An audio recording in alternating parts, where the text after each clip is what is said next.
one of the things I like to do is say, all right, if we're going to try to make this simple, hey, let's find a starting point.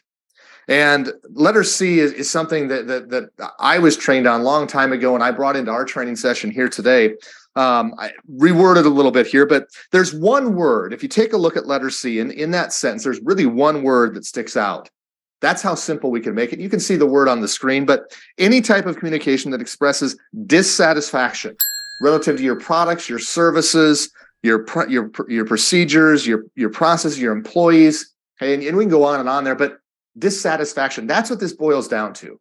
And one of the takeaways today, in addition to information, you can't manage what you don't know, is going to be about awareness. We've got to maintain a conscious level of awareness relative to dissatisfaction. Sometimes we do that and forget to carry out the mission, if you will, of documentation.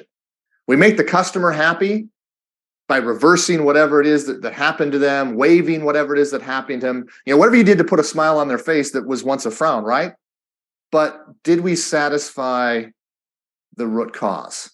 Or did we identify the root cause? And we'll come back to that in a moment. But it starts with being able to identify dissatisfaction. That's as simple as I believe I can make it for you.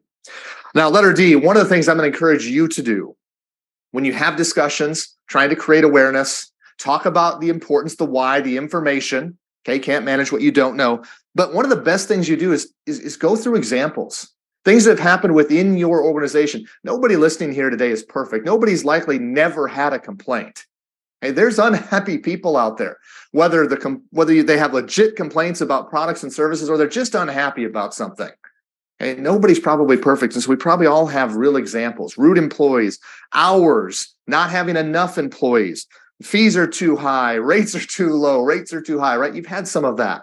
Okay? Go through with your teams and talk about examples. It's going to help you with that information, and it's going to help connect the information back to that why information. We can't manage what we don't know. At the end of the day, when it comes to your team members that are trying to identify complaints, or you being a team member identifying complaints, it doesn't matter necessarily what we think about whether or not it's a legit complaint.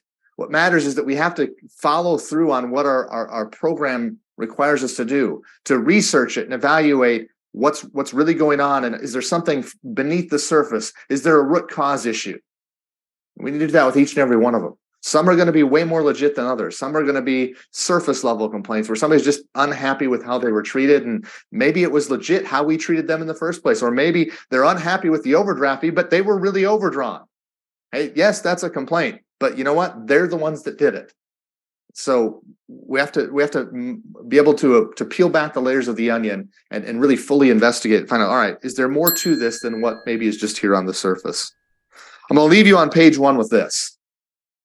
In addition to the why, information, you can't manage what you don't know. Another very important thing here is going to be the awareness. And many do a great job of creating it. So when you put together your complaint program, you likely went out and did a training on it, right? Or maybe virtual like we're doing here today. But what have you done to maintain awareness, a conscious level of awareness as it relates to complaints? And I'll share more about that when we get into the best practices with programs like yours a little bit later on in the program here today.